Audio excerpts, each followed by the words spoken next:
Stasera pizza, allora questa, toma, e la salsina verde è fatta con basilico, naturalmente, zucchina, uno spicchio d'aglio, olio e sale.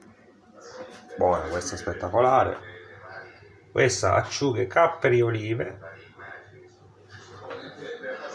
E qua c'è l'altra in cottura.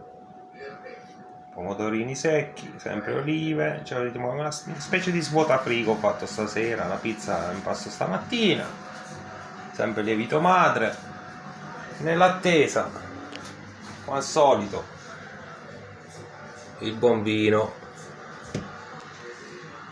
sasso creta, terre di chiedi, pecorino, fermo, buon appetito, yeah.